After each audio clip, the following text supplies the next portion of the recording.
Nepal premier league 2024 भव्य रूपमा सम्पन्न भएपछि क्रिकेट एसोसिएसन नेपाल क्यानले सिजन 2 अर्थात् 2025 को तयारी पनि व्यापक रूपमा थालेको छ।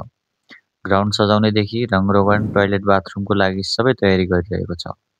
फ्लडलाइटको काम भने सोचेअनुसार छिटो हुन सकिरहेको छैन। छठको कारणले कामदारहरू नभएको हुनाले एनपिएलसम्म कम्प्लिट हुन्छ या हुन्न भनेर अझै फिक्स भइसकेको छैन। यही कारणले पनि क्यानले एनपिएल 2025 फिक्चर अझै निकाल्न पाएको छैन। फ्लडलाइटको काम कम्प्लिट भएको र नभएको खण्डमा छुट्टाछुट्टै फिक्चर अनाउन्स गर्नुपर्ने हुन्छ। मात्र 18 दिन बाँकी रहेको अवस्थामा टिमहरू पनि आफ्नो तयारीमा जुटिरहेका छन्। आजको यो भिडियोमा काठमाडौँ गोर्खासको अहिलेसम्मको लागि possible playing excise strong point र विकेस्ट पोइन्टलाई एनालाइज गर्नेछु। च्यानलमा नयाँ हुनुहुन्छ भने लाइक, शेयर र सब्स्क्राइब गर्दै गर्नुहोला। So let's start the video. गएको सिजनमा प्लेअफमा पुग्न असफल रहेको गोर्खासले टेबलको 5th पोजिसनमा टुर्नामेन्ट फिनिस गरेको थियो। यो सिजनमा भने new name, new team, new logo सहित मैदानमा उत्रन लागेको टिमले न्यू सिजनमा ट्रफी उठाउने स्ट्राटेजीको साथ मैदानमा उत्रिँदैछ। टिमको हेड कोचको जिम्मा मोन्टी देसाईलाई दिइएको छ र एसिस्टेन्ट कोचको भने बसन्त साई ठकुरीले सम्हाल्नेछन्।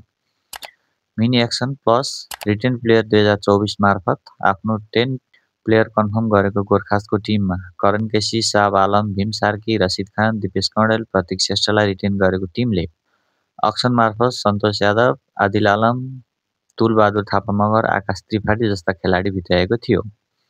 ओभरसिज प्लेयरको हकमा रिचार्ड भेस्कान्सेलोस र नामिबियन ओपनर जेरड इरास्मसलाई भित्राएको छ। कस्तो हुन सक्ला त प्लेइङ एक्स हेरौँ एकचोटि।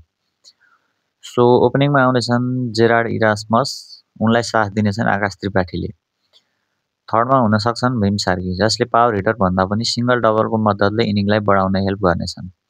फोर्थ नम्बरमा हुन सक्छन् उत्तम थापा मगर, अन्डर 19 वर्ल्ड कपको एक्सपिरियन्स रहेको उत्तमबाट पनि टिमले धेरै नै एक्सपेक्ट गर्नेछन्। फिफ्थ नम्बरमा रिचार्डो भेस्कोन्सेलोस, जो कि एउटा South African uncapped wicket keeper batsman हुन्। सिक्समा अभियसली मोहम्मद आदिल आलम, जसको हार्ड हिटिङ एबिलिटी रहेको छ। फिनिसिङ र डेथ ओभरमा उनलाई साथ दिनेछन् करण केसीले।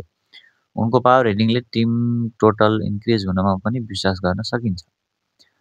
8मा आउनेछन् रसिद खान, उनी पनि ब्याटिङ गर्न क्यापेबल छन् भन्ने कुरा हामीले धेरै म्याचहरूमा देखिसकेका छौँ।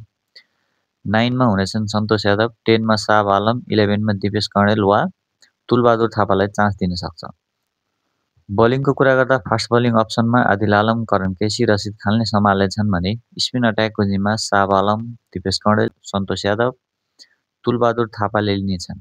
Auction retain player from previous season plus overseas साइनले अलरेडी ब्यालेन्स देखेको टिमको स्पिन अट्याक र मिडल अर्डर थोरै विक देखिन्छ।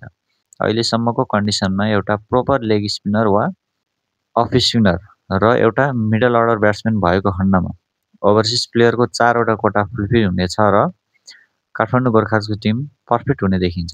के लाग्छ हजुरहरूलाई? एनपिएल 2025 को ट्रफी काठमाडौँ गोर्खासले उठाउला त? आफ्नो विचार कमेन्ट गर्नुहोला। हस् त, आजको भिडियो यति नै। भिडियो हेरिदिनु भएकोमा धन्यवाद।